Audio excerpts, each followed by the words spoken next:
Number 2, I left you with my Berger Panther the last time in primer, well almost, some of it was in primer. It's since been primed, pre-shaded and top coated, and that's the result.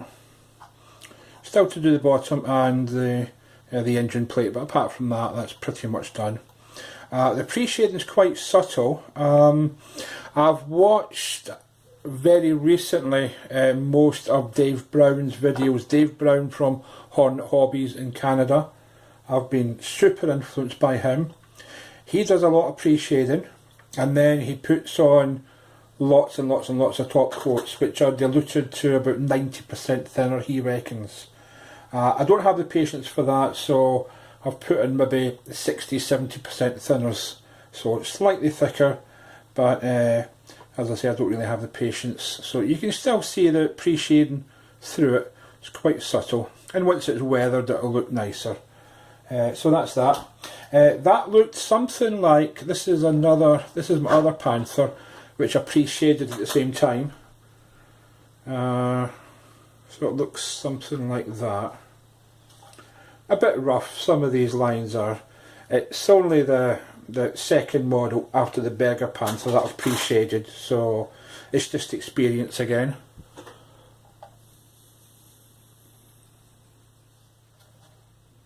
And that's the Dragon kit. I've had this built in my attic for 15 years or so, 90% built, so it's time that it came out, and very influenced by Dave's builds. So this has been backdated to a very early day for Kursk, with the earlier pistol ports. Also the front fenders, these are left over from the Berger Panther kit, which I never used on that. So I used it on that. Waste not, want not. So that's that Panther. Missing a hatch here. That's disappeared somewhere over 15 years and 10 or 12 house moves. So I did try and cast one with that stuff there, and also Eco Putty, that one there,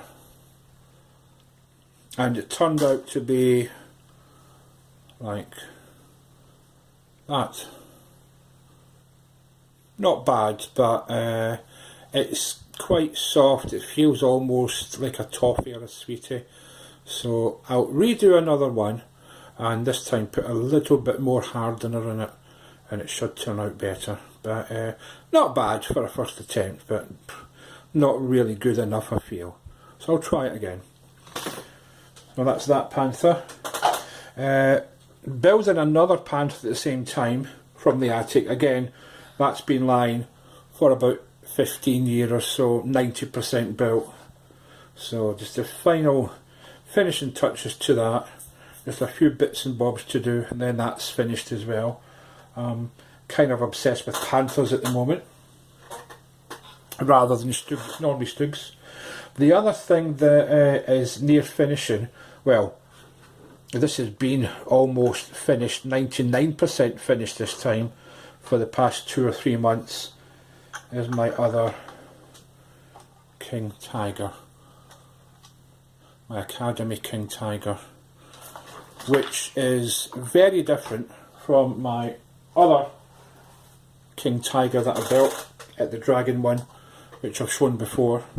So very different to that one, because the Academy one is a last production King Tiger. That will have the transport tracks on it, and also no mud guards. So it's going to look very different from that one. I'm going to paint the last production one in overall green, which they done at the end of the war, and just camouflage it with German dark yellow, and I might put some Panzer Grey on it actually, because they used whatever they had at the end of the war, so it might be an interesting camouflage.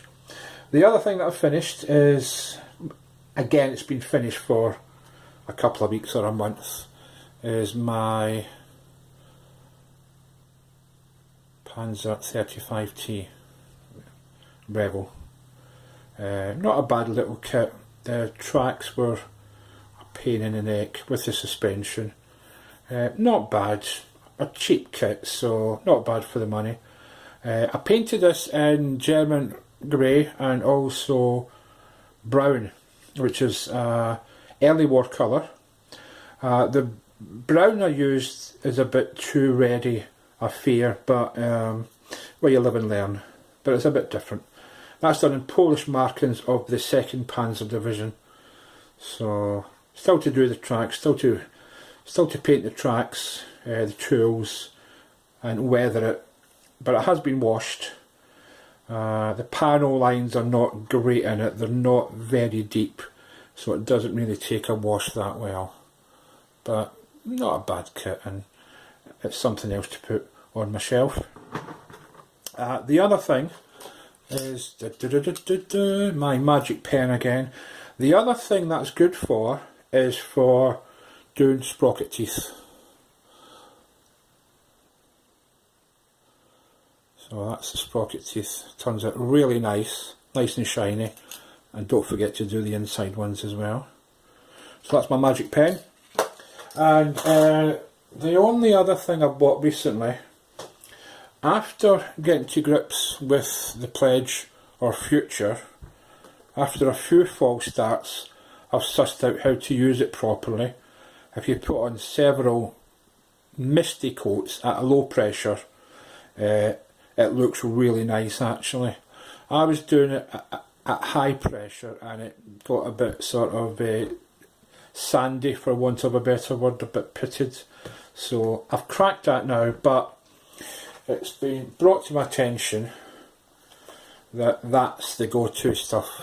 Alclad ALC 600 Aqua Gloss. So I shall be using that sometime in the future. That's supposed to be fantastic stuff. So that came through yesterday, and I also got some of the airbrush cleaner as well to go with it. And the final thing I got from the same company is a tiny bottle, 20ml.